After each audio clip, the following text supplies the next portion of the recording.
How is it possible that a military unit composed entirely of painters, fashion designers, radio actors, and illustrators could have potentially saved tens of thousands of American lives during World War II without firing a single bullet in combat? The answer lies in one of the most audacious and improbable deception operations in modern military history, a story that remained classified for more than 40 years after the war's end.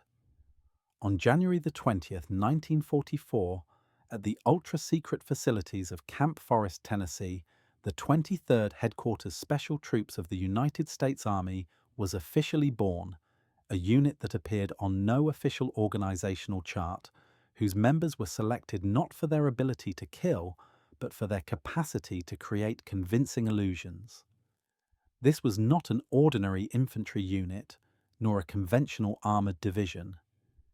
It was a carefully orchestrated war circus, composed of 1,100 men whose mission was to impersonate entire divisions of 30,000 soldiers, making the Germans believe that phantom armies were marching through places where, in reality, there was only inflatable rubber, hidden loudspeakers, and theatrical performances executed with deadly precision. The conception of this extraordinary unit dates back to the war cabinets in London and Washington during the winter of 1943, when it became painfully clear to Allied planners that the invasion of Western Europe would be the largest amphibious military undertaking in human history. General Dwight D. Eisenhower, newly appointed Supreme Commander of the Allied Expeditionary Forces, faced a brutal and seemingly unsolvable mathematical problem. The Wehrmacht, despite devastating losses on the Eastern Front against the Soviet Union, still maintained 60 divisions in France, Belgium, and the Netherlands. Totaling approximately 1.5 million German soldiers spread along the Atlantic Wall. The Allies planned to land in Normandy with approximately 150,000 men on D-Day, a number that would be rapidly expanded, but which in the critical days and weeks after the initial landing would remain vulnerable to a concentrated German counterattack. The problem was not merely military, it was existential. If the Germans could accurately identify where the main Allied formations were concentrated, they could move their armoured reserves to crush the beachhead before it could be consolidated. The solution came from an unlikely source. The combination of camouflage techniques developed by the British in the North African desert and the philosophy of psychological warfare being refined by intelligence departments on both sides of the Atlantic. Colonel Hilton Howell Rayleigh, a journalist and publicist turned intelligence officer, was assigned to command the recruitment process for this phantasmagoric unit. Rayleigh had served in World War I and subsequently built a successful career in New York, where he developed deep connections with the worlds of art, entertainment, and advertising. His vision was simple but revolutionary. If Hollywood could make audiences believe that miniature models were full-scale warships, and if Broadway set designers could transform an empty stage into a convincing medieval city, then surely these same artists could deceive German observers from miles away. Rayleigh began recruiting from the most prestigious art schools in the United States. From Cooper Union in New York came graphic designers. From the Philadelphia School of Fine Arts came sculptors. From Pratt Institute came specialists in industrial design. The selection criterion was singular and strange by conventional military standards. Creativity, artistic skill, and the ability to think unconventionally were valued more than physical strength or marching capability. Among the recruits was Ellsworth Kelly, who would become one of the most important abstract painters of the 20th century. Bill Blass, future icon of American fashion, was there. Art Kane, who would revolutionize fashion photography in the following decades, marched in their ranks. Even young fashion designers, who would later work for some of the greatest European fashion houses, found their way to this unlikely unit. The training of the 23rd Special Troops began at Camp Forest under absolute secrecy. The men were divided into 4 specialized subunits, each with a specific function in creating the grand illusion. The 603rd Camouflage Engineer Battalion was responsible for the visual elements of deception. They would learn to handle and deploy inflatable tanks, rubber cannons, fake trucks, and even fictitious reconnaissance aircraft. Each piece of this inflatable arsenal was designed with meticulous attention to detail. The fake Sherman tanks weighed only 50 kilograms, could be inflated by two men in 15 minutes using portable compressors, but from a distance greater than 100 meters were virtually indistinguishable from the 33,000 kilograms of armored steel they represented. The designers had carefully painted appropriate wear marks, oil stains under the fictitious engines, even the scratches and dents that real tanks would accumulate after weeks of combat operations. The 406th Combat Engineer Company manipulated the sonic elements of deception. They were equipped with an extraordinary collection of audio recordings captured at real training camps, sounds of tanks in motion, heavy trucks crossing wooden bridges, orders being shouted in supply depots, the metallic grinding of tank treads over stones.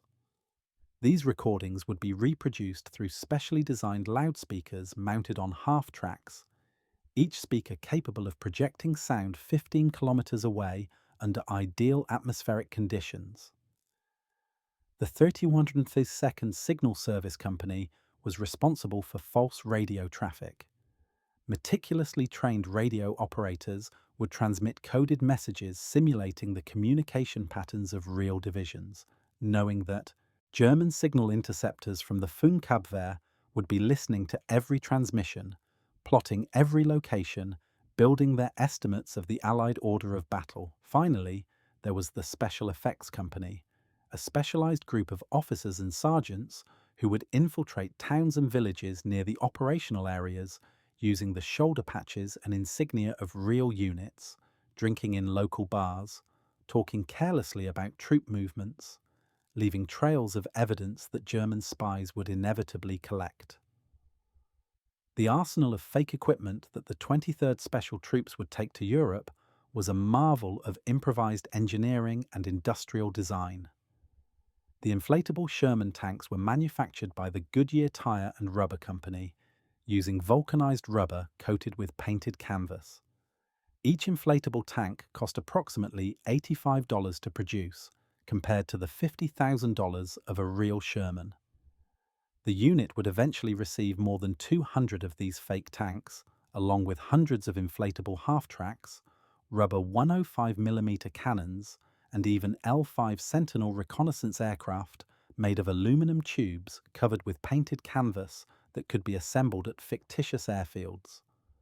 But the visual equipment was only part of the equation.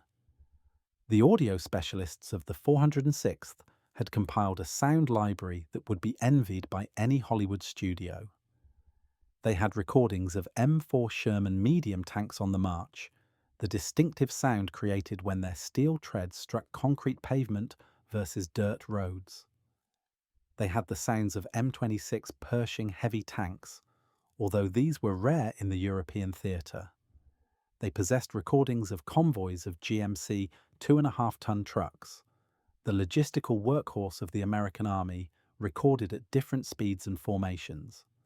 There were sounds of Bailey bridges being constructed, pneumatic hammers installing command posts, even recorded conversations of soldiers in military messes. Most impressive was that each sound had multiple variations recorded under different atmospheric conditions, because the sound engineers understood that audio traveling through dense fog would sound fundamentally different from the same sound on a clear, cold night. The operational doctrine of the 23rd Special Troops was developed through intense experimentation during the winter and spring of 1944. Planners determined that to create the convincing illusion of a division of 30,000 men, they would need approximately 200 men on the ground. These 200 men would work in continuous shifts during the critical period of 24 to 72 hours that each operation typically required. The process would begin with detailed reconnaissance of the operational area, ideally conducted 48 hours in advance.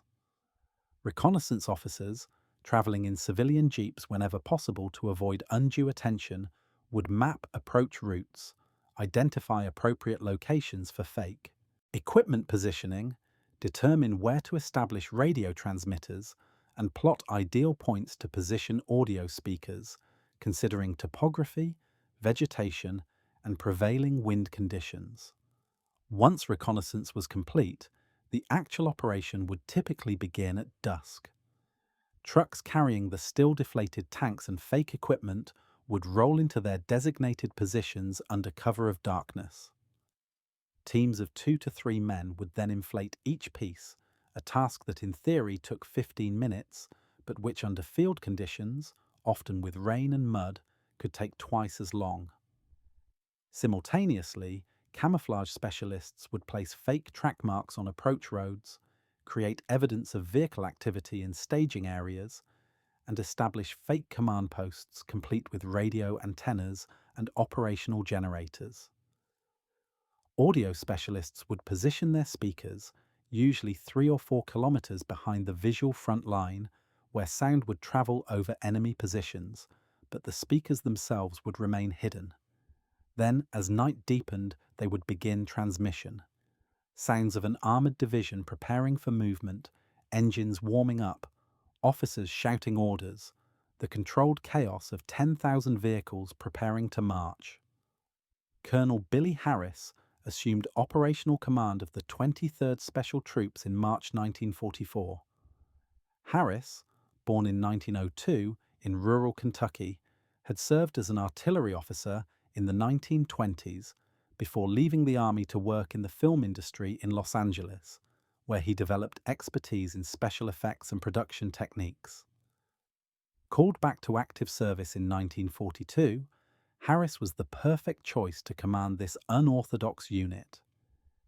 He instinctively understood that success would not come from following conventional military doctrines, but from applying theatrical principles to tactical problems.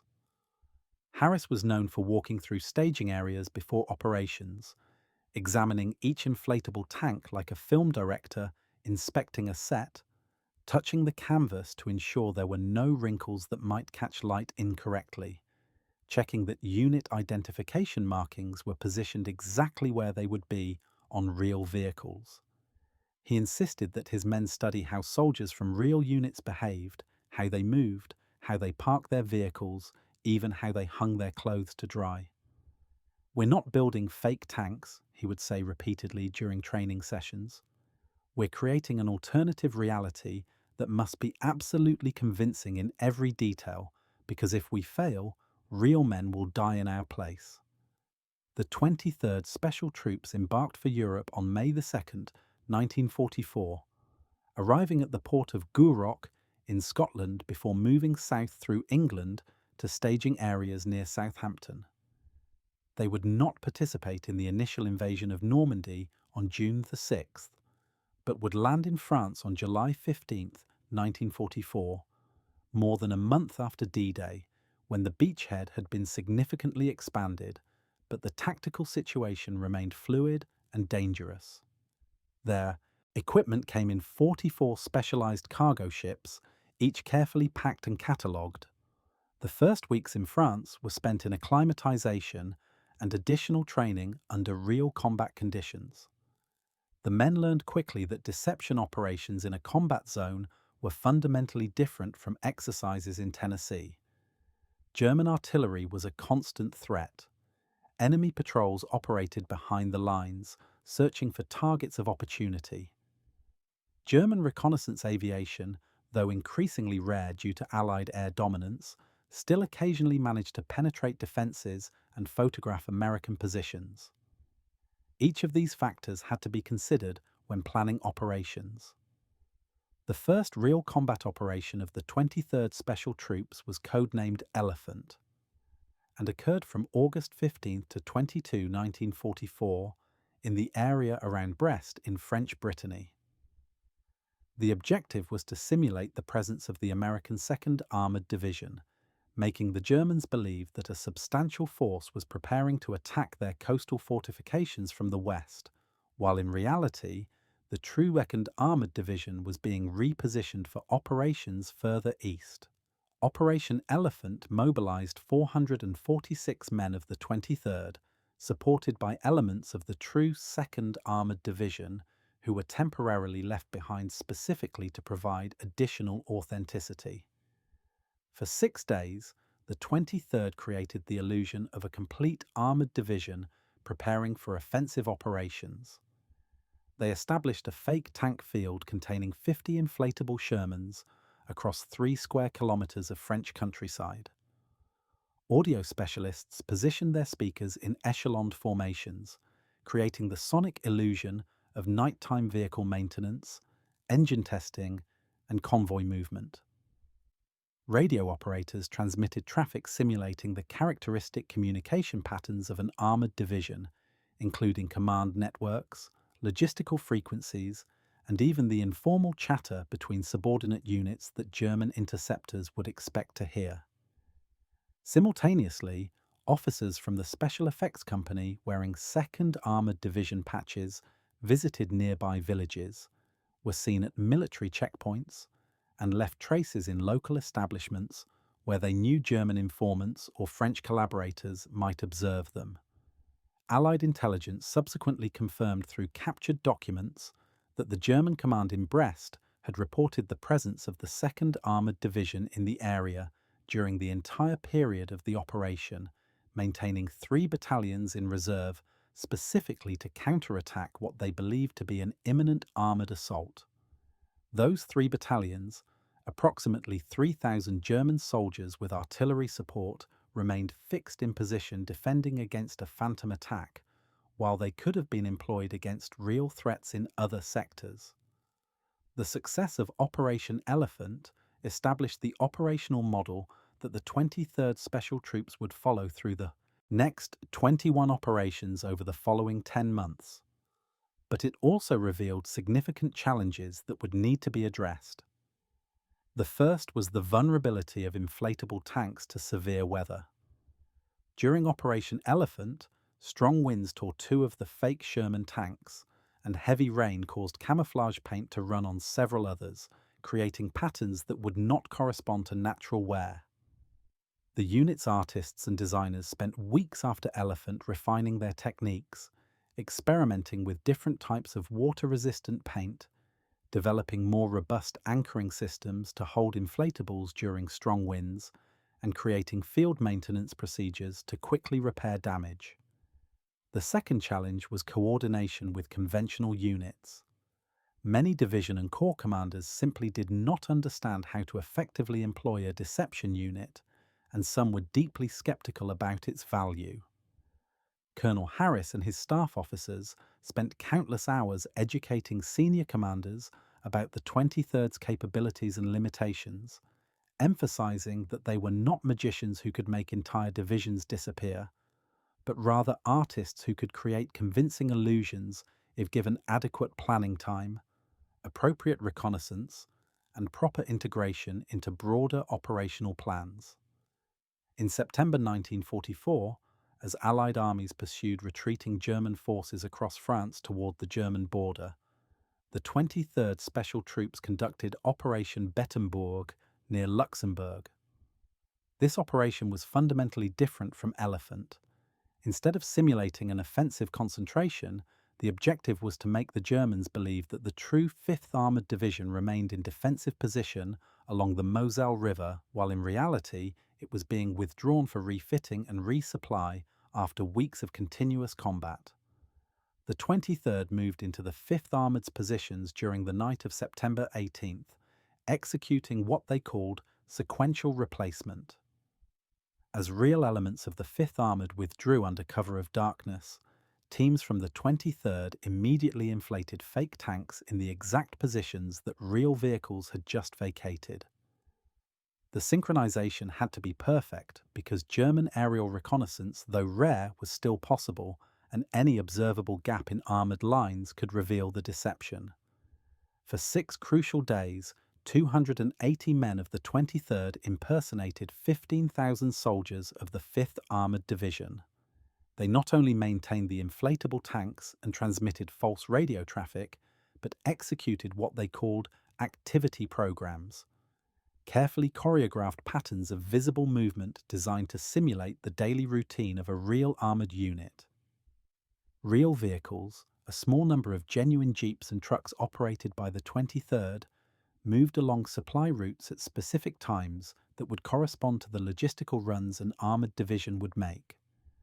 Small teams of soldiers were deliberately visible during the day, performing maintenance tasks on the fake tanks, always maintaining sufficient distance so that German observers could not detect that the tanks were inflatable.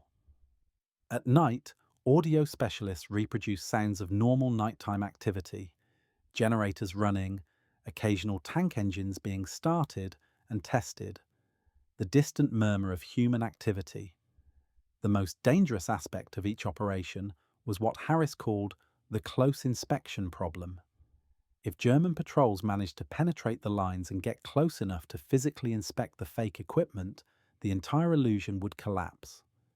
This required the 23rd to maintain real perimeter security. Real soldiers with real weapons positioned to detect and engage enemy patrols before they could compromise the operation. Every man in the 23rd, though primarily trained as an artist or technician, was still a qualified infantry soldier with M1 Garand rifle and basic combat training. They organized guard shifts, established forward listening posts, and coordinated with conventional infantry units that maintained the real front lines ahead of their positions. During Operation Bettenborg, this vulnerability nearly resulted in catastrophe. On the night of September 21st, a German reconnaissance patrol of approximately 12 men penetrated American lines and approached within 200 meters of a fake tank field. A security team from the 23rd, led by Sergeant Harold Dahl, a former illustrator from Chicago, detected the German patrol through their listening posts. Dahl faced an impossible decision in split seconds. If his team opened fire, the noise would alert everyone in the area to their presence and potentially compromise the operation by drawing undue attention to that specific area. If they did nothing, the Germans would inevitably discover the inflatable tanks. Dahl made a decision that would later be cited in recommendations for decorations. He positioned his men in a silent ambush along the likely retreat route of the German patrol, allowing them to approach the fake tanks. When the Germans, through binoculars in the darkness, observed what they believed to be real Sherman tanks, they began to withdraw to report their observations. It was at this moment that Dahl's team executed the ambush, using concentrated rifle fire and 2 hand grenades to eliminate the entire patrol in less than 30 seconds. The action was brutal, necessary, and absolutely silent in the official records. The German bodies were quickly removed and buried, and there was no mention of the incident in any operational report because acknowledging that combat had occurred would require explaining what was being protected. Dahl received a Bronze Star months later for exemplary actions in combat, but the specific details remained classified. In October 1944, as Allied armies approached the German border and the Wehrmacht hardened its resistance, the 23rd Special Troops was integrated into planning for the largest American offensive operation on the Western Front to that point, the advance toward the city of Metz and the Siegfried Line beyond it. Operation Wiltz was conceived as a multi-layered deception involving 3 simultaneous locations spread over more than 80 kilometers of front. The objective was to make the Germans believe that General George Patton's Third Army was concentrating forces for a main attack north of Metz, while the real attack would come from the south. This would be the 23rd's most ambitious operation to that point, requiring the division of the unit into 3 separate task forces, each operating independently but coordinated through a meticulously planned master timeline. Task Force A, with 200 men, would simulate the 80th Infantry Division to the north. Task Force B, with 150 men, would create the illusion of the 4th Armoured Division in reserve position at the centre. Task Force C, the remaining 100 men would impersonate elements of the 83rd Infantry Division, providing what planners called operational depth to the deception. The operation began on October 17th and would continue for 11 days, the longest period any 23rd operation had attempted to that point. The logistical complexity of mounting 3 simultaneous deceptions revealed the true organizational genius that had been built into the 23rd Special Troops. Each task force required its full complement of inflatable equipment, audio speakers, radio transmitters, and real support vehicles. Equipment had to be divided, transported to 3 different staging areas, and then deployed under precise time coordination so that all 3 false concentrations appeared simultaneously in German intelligence reports. Radio operators faced particularly complex challenges. They were not only simulating the radio traffic of 3 different divisions, but had to ensure that communication patterns between these simulated divisions corresponded to how real units would coordinate during offensive preparations. This meant that operators had to understand not just technical radio procedures, but corps-level operational doctrine. A radio operator in Task Force A, simulating the 80th Infantry Division, would need to occasionally send messages to an operator in Task Force B, simulating the 4th Armored Division, about boundary coordination, shared supply routes, or artillery support, exactly as real divisions would. German signal interceptors from the Funkabwehr were highly trained professionals who had spent years studying American radio procedures. Any inconsistency, any deviation from expected patterns could raise suspicions. During Wiltz, an incident occurred that became legendary within the 23rd Special Troops and illustrated both the risks and the absolute commitment to realism that the operation required. On the morning of October 23rd, a jeep containing an American brigadier general and his driver, traveling from one corps headquarters to another, accidentally diverted into the area where Task Force B had established its fake tank field. The general, whose name was omitted from historical records, but who commanded a real artillery division, was confused about why such a large concentration of armor was not on his situation maps. He ordered his driver to stop and began walking toward what he believed to be a field of real Sherman tanks, presumably to locate the commander and inquire about fire coordination. Captain George Martin, a former interior designer from Manhattan who was commanding Task Force B, immediately realized the danger. If a general got close enough to touch the inflatable tanks, not only would the operation be compromised, but there would be impossible questions about what exactly the 23rd was doing and why a general officer had not been informed. Martin made a bold decision that violated multiple military regulations but saved the operation. He intercepted the general approximately 50 meters from the nearest fake tank, came to attention, and declared that the general was entering a classified operations area and that he, Martin, under authority of direct orders from Supreme Headquarters Allied Expeditionary Force, was ordering the general to leave immediately. The concept of a captain ordering a brigadier general was so absurd, so incomprehensible within military hierarchy, that it momentarily paralyzed the general. Martin pressed his advantage, explaining that national security operations of the highest classification were underway, that any further discussion would constitute a security breach, and that if the general had questions, they should be directed through official channels to General Eisenhower's office. The sheer confidence of Martin's performance, combined with the mention of Eisenhower's name, was enough. The general, clearly furious but also uncertain, returned to his jeep and departed. Martin immediately reported the incident through secure channels to Colonel Harris, who in turn alerted the 23rd's liaison officers at Corps headquarters. Within 2 hours, the general received a personal phone call from a Corps intelligence officer, who gently but firmly informed him that he had stumbled upon a classified deception operation. that his ignorance about it was intentional and necessary, and that he should make no further inquiries.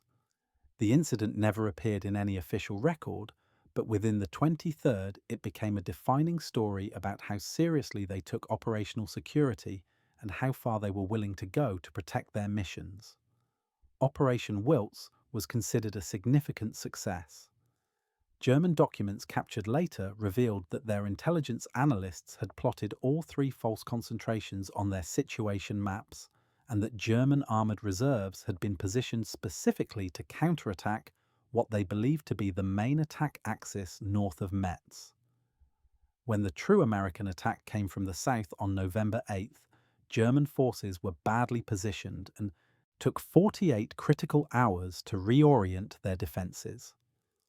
Allied intelligence analysts subsequently estimated that the deception had reduced American casualties during the initial phase of the attack by approximately 15 to 20%, which translated to hundreds of lives saved directly attributable to the work of the 23rd Special Troops. The winter of 1944 brought new challenges, both strategic and tactical. In December, the Wehrmacht launched its last major offensive in the West, Operation Wacht am Rhein, known to the Allies as the Battle of the Bulge. The German attack through the Ardennes caught American forces by surprise, creating a penetration 80 kilometers deep into Allied lines and precipitating an operational crisis. During the first chaotic weeks of the battle, the 23rd Special Troops was held in reserve because the situation was too fluid and confused for effective deception operations. But when the line stabilized in late December and the Allies began planning counterattacks to eliminate the salient, the 23rd was integrated into the most critical and dangerous operation they had faced to that point. Operation Koblenz was conceived to support the attack of General Courtney Hodges's First Army against the northern shoulder of the German salient.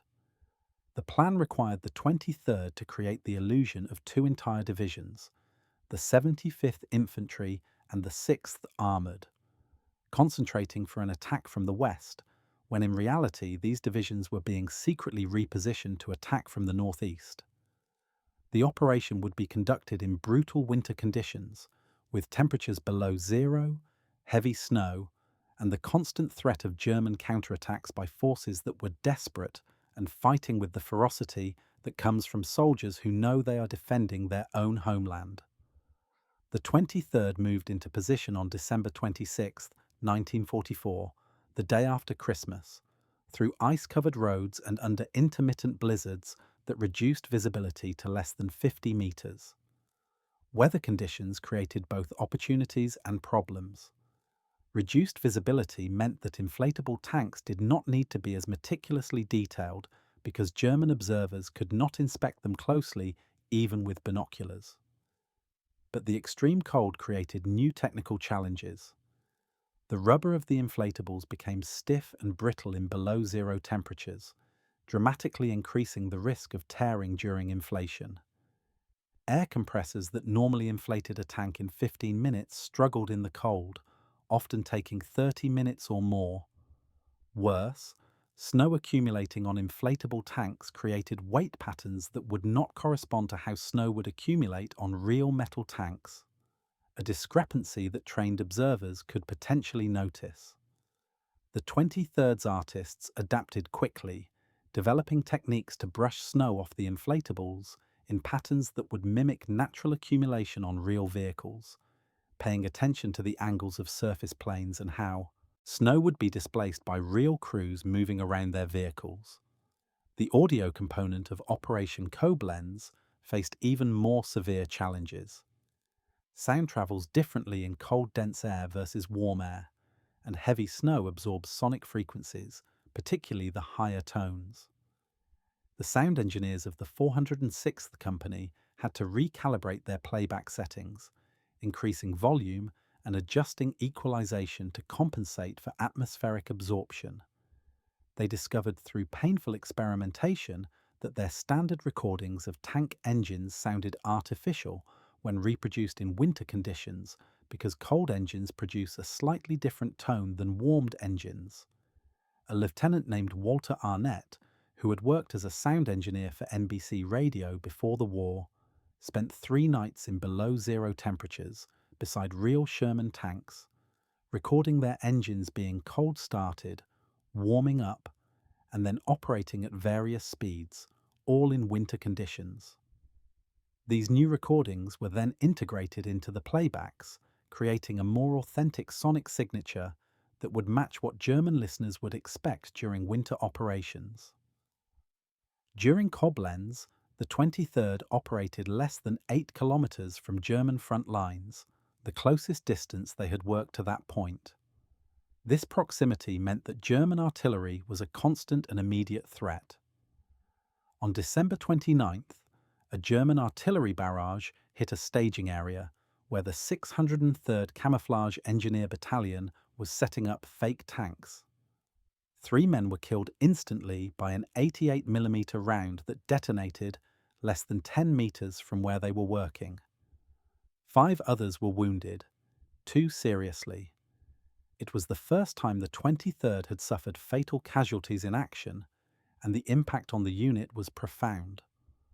These men were not frontline infantry who had been conditioned to expect and accept combat casualties as part of their daily operations.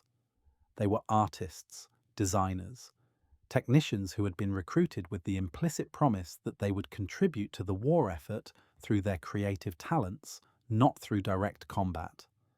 The reality that they were in real mortal danger, that their operations placed them under enemy fire, transformed something abstract into something visceral and terrifying.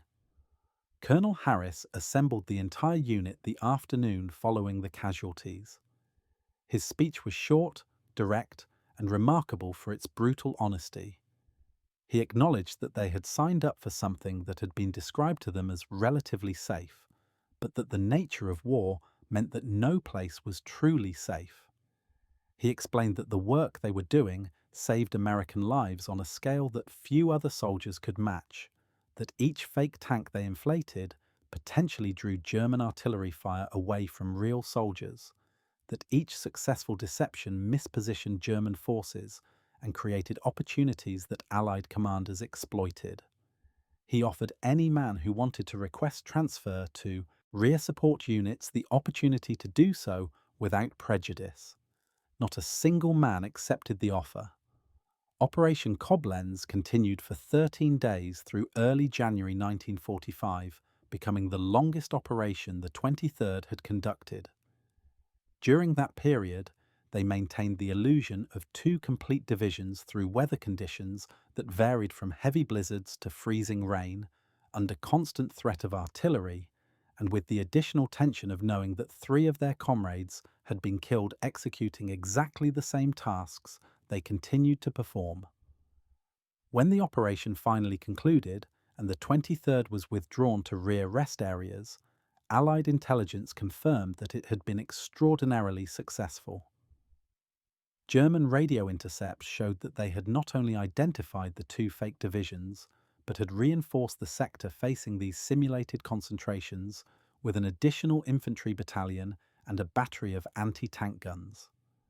When the real attack came from the northeast, these forces were badly positioned and unable to effectively reinforce. Military analysts later calculated that the deception had contributed to the faster collapse of the German salient than would otherwise have been possible, potentially shortening the Battle of the Bulge by several days and saving thousands of Allied lives. In February and March 1945, as Allied armies prepared to cross the Rhine River and penetrate into the heart of Germany, the 23rd Special Troops conducted a series of operations along the western bank of the river.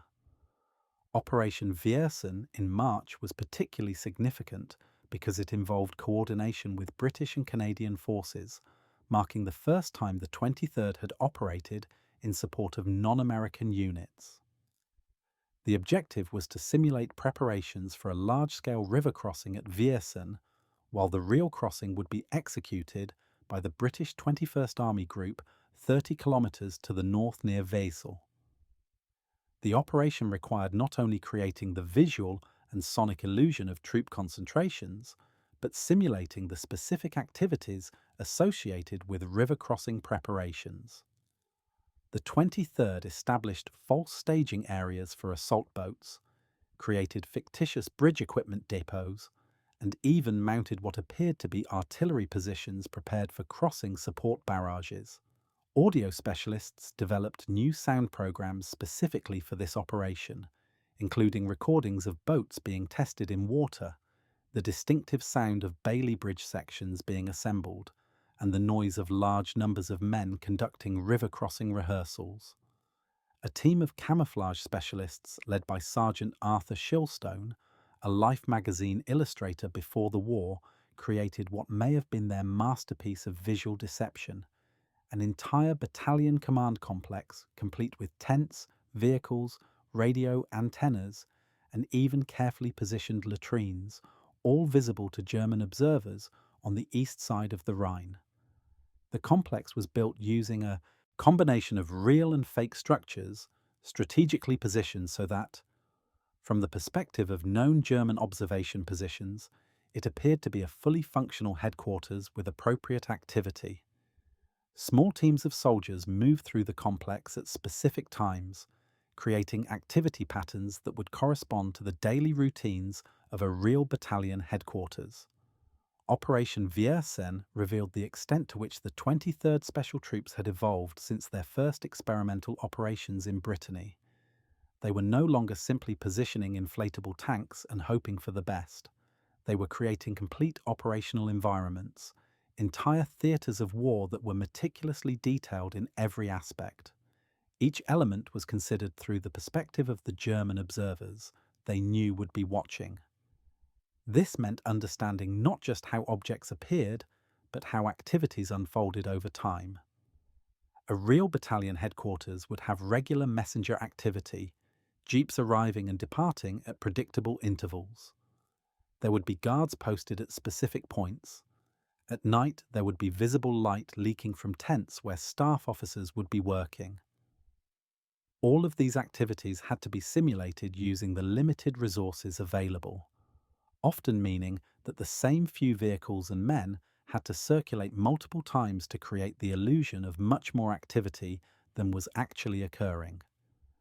It was performative theatre executed for a hostile audience that was actively trying to discern truth from fiction, where the cost of an unconvincing performance would be measured in lives. The final and perhaps most significant contribution of the 23rd Special Troops to the war came during Operation Viersen, when they executed what would later be recognized as one of the most successful tactical deceptions of the entire European conflict. During 5 critical days from March 18 to 23, 1945, 300 men of the 23rd created the illusion of the entire American 30th Infantry Division, approximately 15,000 soldiers, preparing to cross the Rhine. The real 30th Infantry Division was being secretly repositioned to integrate into the British attack further north. The operation mobilized the entire arsenal of techniques that the 23rd had developed over 20 months of combat operations. They established hundreds of inflatable vehicles across 12 kilometers of front. They positioned speakers in 73 different locations, each reproducing carefully timed audio sequences that created a continuous soundscape of military preparation. Radio operators transmitted more than 600 messages simulating the command, logistics, and administrative networks of a complete infantry division. Officers from the Special Effects Company, wearing 30th Division insignia, infiltrated 14 different municipalities along the rear area, leaving traces of evidence in cafes, military checkpoints, and medical facilities. The complexity of coordination was extraordinary. Each element had to be timed precisely so that from the German point of view, all indicators of a divisional concentration appeared simultaneously and remained consistent over days. When the real British and American crossing came at Wesel on March 23rd, German forces at Viersen remained in position, convinced that a major American assault was imminent at their location. Intelligence estimates later suggested that between 2 and 3 German divisions, totaling approximately 25,000 soldiers with substantial artillery and armour support, remained fixed defending against the Phantom 30th Infantry Division, while they could have been repositioned to contest the real crossing. The success of Operation Viersen was so complete that some German commanders reportedly did not realize they had been deceived until days after the actual crossing had been secured and Allied forces were already advancing deep into German territory. The 23rd Special Troops continued operations through April 1945, conducting their final deception operation, codenamed Bougainville, along the Saar River on May 2nd, just days before Germany's unconditional surrender. Over the course of 21 major operations and numerous smaller actions, this unit of 1,100 artists, designers, and technicians had impersonated entire armies, confused German intelligence for months at a time, and contributed directly to the success of major Allied operations from Normandy to the Rhine. Conservative estimates suggest that their deception saved between 15,000 and 30,000 Allied lives by causing German forces to be malpositioned at critical moments, drawing enemy fire and resources away from real units and creating operational opportunities that Allied commanders exploited ruthlessly. Yet for more than 40 years, their story remained classified. The men of the 23rd returned home in 1945 with strict orders never to discuss their wartime service.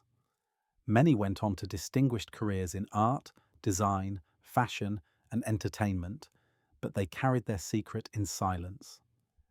It was not until 1996 that the full operational records of the 23rd Special Troops were declassified and the story of the Ghost Army could finally be told. Even then, many veterans were reluctant to speak, having kept the secret for so long that breaking silence felt like a betrayal of the trust placed in them decades earlier. The legacy of the 23rd Special Troops extends far beyond their immediate tactical contributions to the Allied victory in Europe. They proved that unconventional thinking, creative problem-solving, and artistic talent could be as decisive in warfare as firepower and numbers. They demonstrated that the human imagination, when properly harnessed and directed, could create illusions so convincing that they altered the behavior of entire armies. And they showed that the dividing line between art and warfare, between creativity and destruction, is thinner and more permeable than we might wish to believe. In the end, these artists who never fired a shot in anger may have killed more enemy soldiers than many conventional combat units, not through violence, but by ensuring those soldiers were in the wrong place at the wrong time, defending against threats that existed only in paint and rubber and carefully modulated sound waves. What the official reports and declassified documents often failed to capture was the profound psychological burden carried by the men of the 23rd Special Troops. Unlike conventional soldiers who could find meaning in the direct action of combat, the men of the Ghost Army operated in a liminal space between safety and danger, between truth and fiction, between art and war. They were close enough to the front lines to be killed by artillery fire, as 3 of their comrades discovered, yet they were not engaged in direct combat. They created elaborate illusions, knowing that if they succeeded, real soldiers somewhere else would face the combat they had diverted. If they failed, those same soldiers might die because German forces were not where Allied planners expected them to be.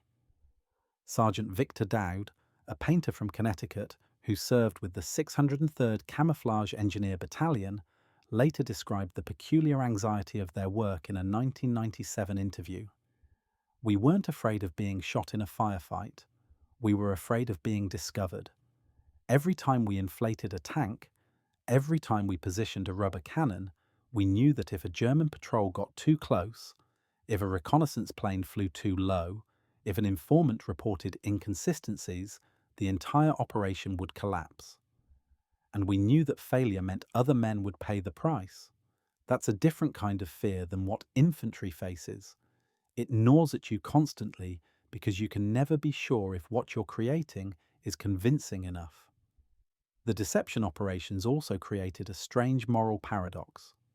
The men of the 23rd were saving American lives by deliberately drawing German attention and German fire to their positions. They were, in effect, volunteering to be targets, trusting that the Germans would waste artillery shells and position troops against phantom divisions rather than real ones.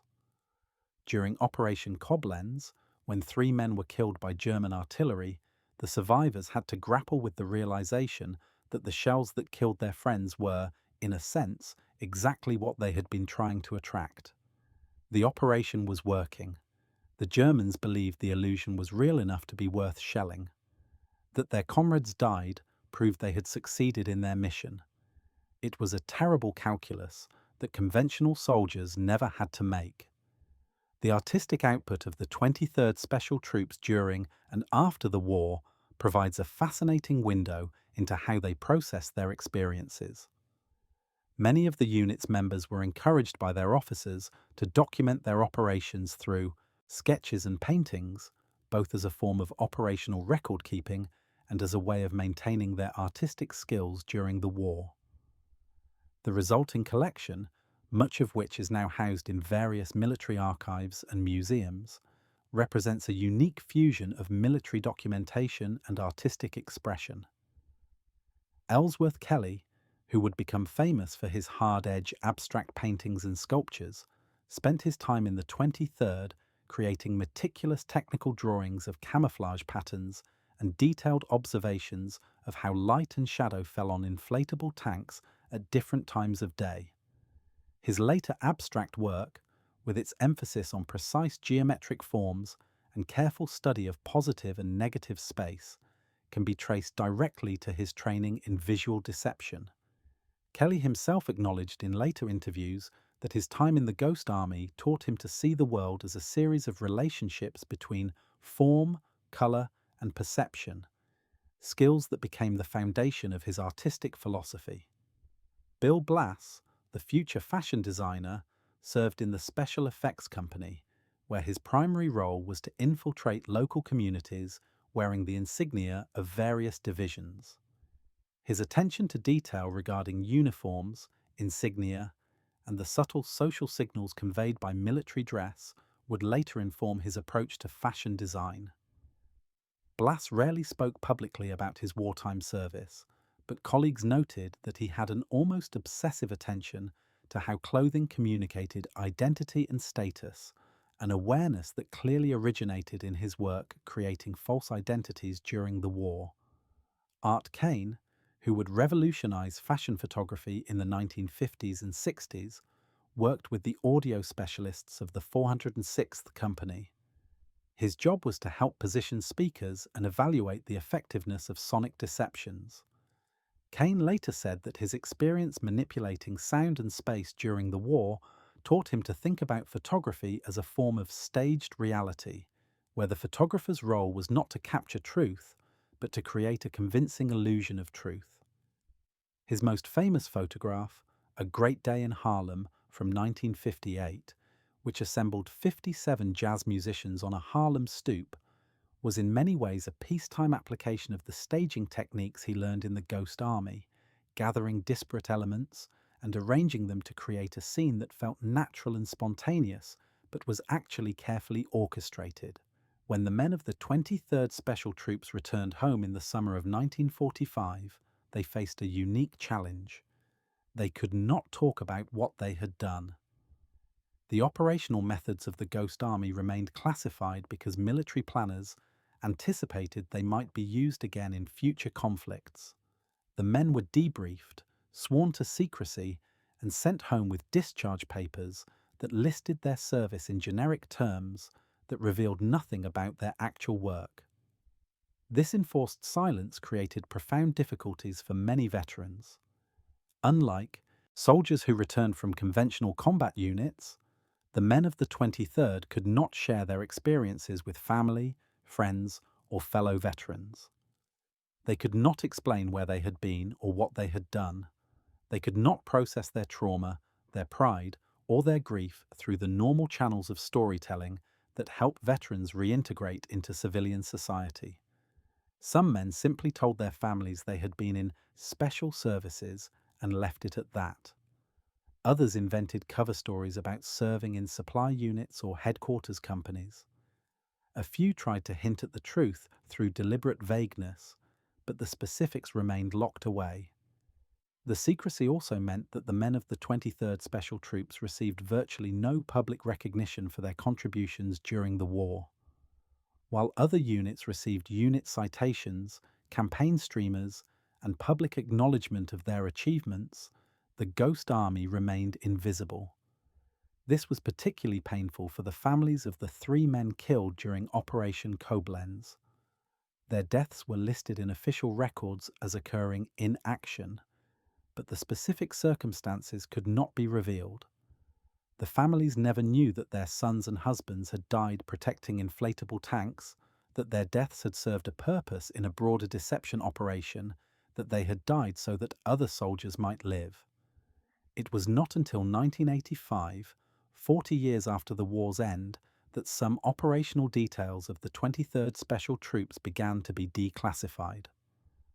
Even then, the release was partial and heavily redacted. It would take another 11 years, until 1996, before the full operational records became available to researchers and historians. By that time, many of the unit's veterans had died, taking their stories with them. The 23rd Special Troops represented something genuinely revolutionary in military history: the systematic application of theatrical and artistic principles to tactical deception at an industrial scale. While military deception has ancient roots, one thinks of the Trojan horse or Hannibal's deceptions during the Second Punic War, the Ghost Army was something qualitatively different. It was not a one-time trick or a clever improvisation by a single commander. It was an institutionalized, repeatable system for creating large-scale illusions supported by specialized equipment, trained personnel, and operational doctrine. The Ghost Army's success depended on several factors that came together at a unique moment in military history. First, the state of aerial reconnaissance technology in 1944 and 45 was advanced enough that photographs could reveal general dispositions of forces, but not so advanced that analysts could easily distinguish rubber from steel, painted canvas from metal armor.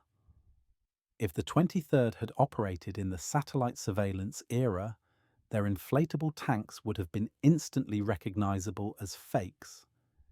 If they had operated in the pre-aviation era, the entire concept would have been pointless because there would have been no way for enemy intelligence to observe their false concentrations from a safe distance.